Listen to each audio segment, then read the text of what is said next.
তাকে তুমি হিদায়াত করতে পারবে না। আমার ইচ্ছা নাই, তাই তোমার চাচা কোনোদিন ইসলাম কবুল করবে না। আল্লাহু আকবার। আল্লাহ শক্তি কত বড়, আল্লাহ পাওয়ারফুল, আল্লাহ কারো পরোয়া করে না। তাই যারা নামাজ পড়তে পারছেন, যারা মসজিদ আসতে পেরেছেন, যারা আল্লাহ বলতে পেরেছেন, যারা দাড়ি রাখতে পেরেছেন, আর আমার যে সমস্ত মা বোন আপনারা যারা পর্দার মধ্যে চলতে পেরেছেন, তারা আল্লাহর কাছে কেঁদে কেটে বলুন, আল্লাহ তোমার মেহেরবানি। তুমি যদি তৌফিক না দিতে, আমার বাপেরও তাগত ছিল না, আমি নামাজি হয়েছি, দাড়িওয়ালা হয়েছি, দিনদার হয়েছি। এ আল্লাহ তোমার মেহেরবানি।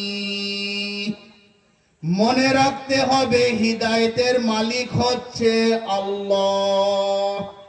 এটা আপনাকে আমাকে মনে রাখতে হবে, হিদায়াতের মালিক আল্লাহ। আল্লাহ যাকে চাইবে তাকে হিদায়াত দান করবে।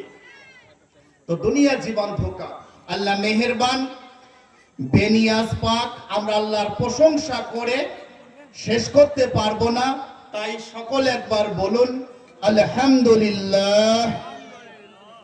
তারপরে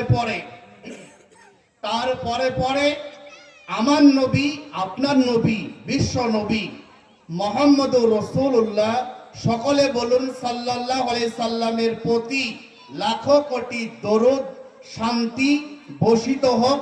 বলুন আল্লাহুম্মা আমিন। আমরা এমন একজন নবী পেয়েছি, যে আল্লাহর নবীর উপরে কেউ যদি একবার দরুদ পড়ে, তবে আপনাদের একটা ছোট দরুদ শিখিয়ে দিচ্ছি। সকালে 10 বার আর সন্ধ্যায় 10 বার বলার চেষ্টা করবেন। আল্লাহুম্মা সাল্লি ওয়া সাল্লিম আলা নবিয়ানা মুহাম্মদ সাল্লাল্লাহু আলাইহি সাল্লাম।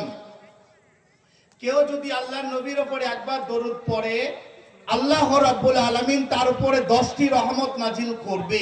বলুন সুবহানাল্লাহ।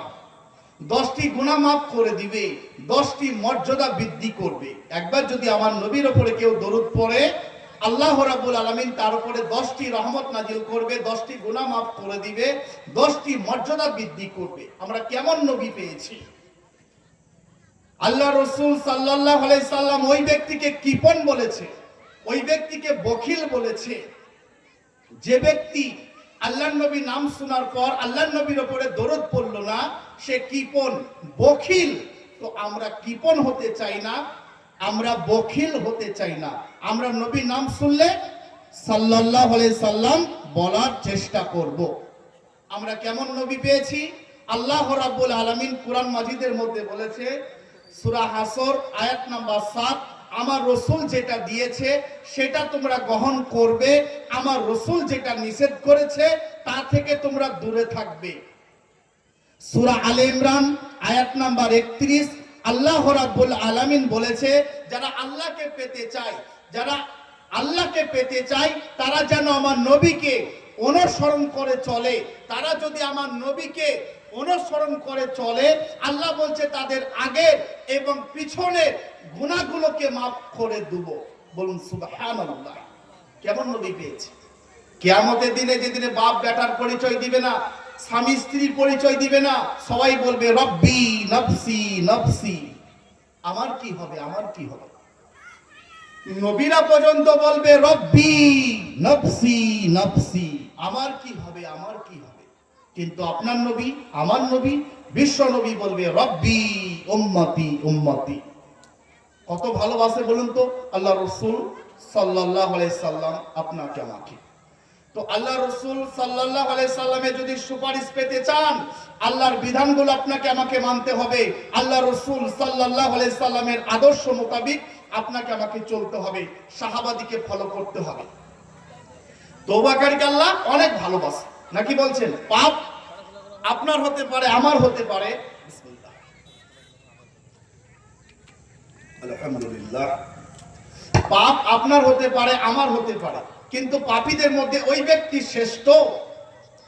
আল্লাহ রাসূল সাল্লাল্লাহু আলাইহি সাল্লাম বলতেন, যে তোমরা যদি পাপ না করতে তাহলে আল্লাহ রাব্বুল আলামিন এমন একটা জাতিকে দুনিয়াতে তৈরি করত যারা সকালে পাপ করার পর বিকেলে আল্লাহর কাছে ক্ষমা চাইতো, বিকেলে পাপ করার পর তারা সন্ধ্যাবেলায় আল্লাহর কাছে ইস্তেগফার করত, ক্ষমা চাইতো।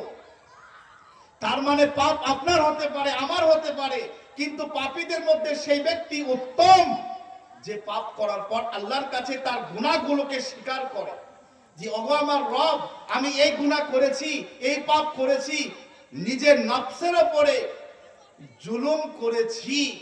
বান্দা যখন অনুতপ্ত হয়ে যখন চোখের পানি ফেলে যখন আল্লাহর কাছে কান্না করে, আল্লাহ বলছে তার গুনাহগুলোকে আমি নেকি দিয়ে পরিপূর্ণ করে দেব।